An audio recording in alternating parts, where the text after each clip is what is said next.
Welcome to Secret Talks. I'm your host, Michael Magruch, here with Dr. Joan Painter and Hillary F. Brown. We are certified personal coaches that let you listen in on our private master sessions, where we discuss topics that come up with us or our clients.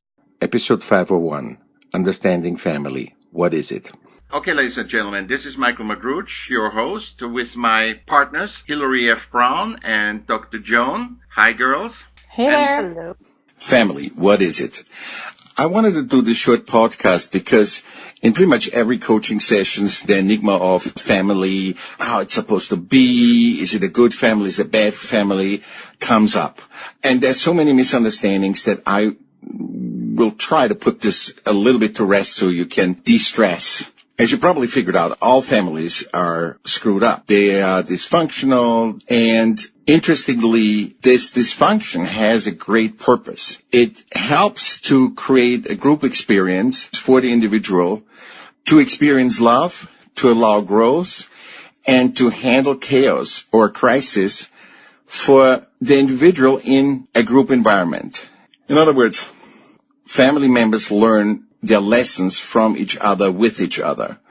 Learning lessons in a quote-unquote safe environment, like the good ones, receiving love, what it means to be loyal, loyalty, forgiveness, and also learning about that and at the same time experience the bad, betrayal, disappointment, shame. And that is what builds character. That is what builds you as a human. I want to remind you, when you wanted your friends' parents because they were so cool, there's no such thing as a family like you see it on TV, even though we all crave it and we want it to be like that. Actually, if you would grow up in a TV family setting, your survival rate in the real world would be very low and very short-lived. The reason why is because family hones your emotional intelligence by teaching you to gauge meaning of emotions and the meaning to gauge trust, distrust, love, manipulation, honesty, deception.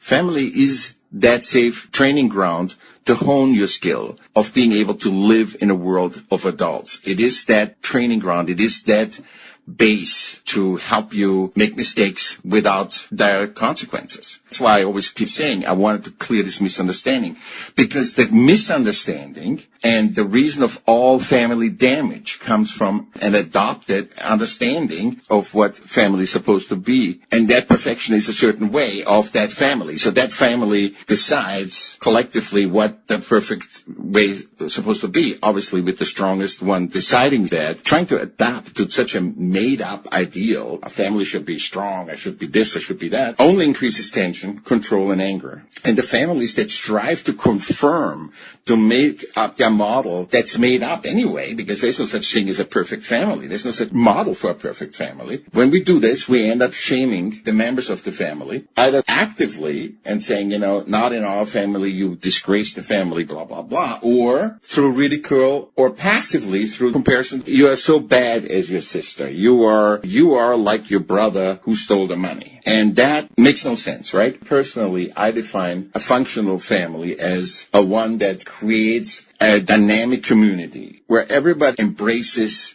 the individuality and independence of each other. That means you can have a common funds, but they have their own money, they're independent, and at the core of that independence is an emotion. No matter what happens, we can cope with its differences, arguments, or events. If your 12-year-old daughter becomes pregnant, the family, no matter how shocking that is, knows they can get through this. And that's a power, that knowing, that inner knowing of each family member, that no matter what is thrown at the family is the power. And the commitment to each other is the power, not the conformity in behavior. This is what is the art of living, where everybody is participating and contributing with their idiosyncrasies to ultimately uplift. And the upliftment comes from knowing we're safe, from knowing we can handle whatever is thrown at us. I hope that this understanding and accepting that all families are dysfunctional, because that's what their purpose is, will allow you to refocus, relieve stress, and create space for each family member to experience more love and a happy future. I hope to see you soon. Thanks, Hillary. Thanks, Joan. Bye. Bye. Guys. Thanks, you guys.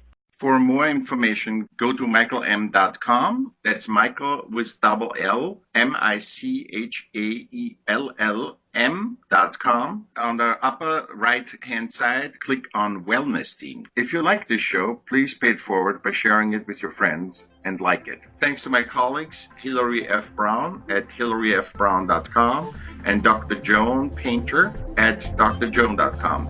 I'm your host, Michael Magruch. Thanks for listening.